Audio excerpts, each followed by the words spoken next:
On met en haut et on met ça aussi.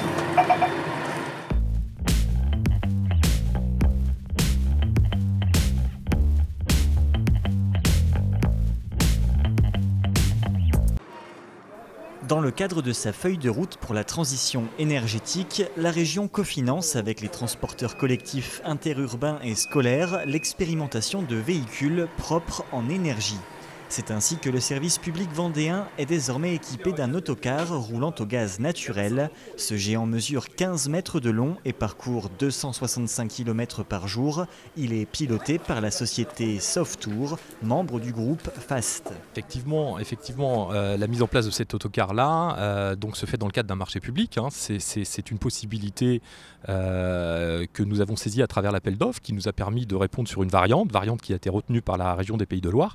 Et c'est vrai que nous sommes heureux de pouvoir nous appuyer sur une région dynamique. C'est un défi, comme je vous le disais, du 21e siècle. C'est une responsabilité que nous devons avoir, l'ensemble des collectivités, pour les générations à venir, nos enfants et nos petits-enfants. C'est pourquoi la région est exemplaire dans ce domaine. L'autocar circule actuellement sur la ligne La Roche-sur-Yon, Saint-Jean-de-Mont. L'objectif, c'est bien évidemment de le déployer sur l'ensemble du département de la Vendée. Alors après, il faudra s'adapter soit en gaz naturel, soit en électrique. Après les expérimentations que nous avons lancées, l'objectif, c'est vraiment de s'adapter à chacun des territoires. Ce n'est pas de choisir un seul mode d'utilisation, mais bien évidemment de s'adapter au territoire. S'adapter, c'est ce qu'entreprend le Conseil régional. Depuis septembre 2018, 2 autocars roulant au gaz naturel circulent en Sarthe, tandis qu'une ligne 100% électrique a été inaugurée en Mayenne.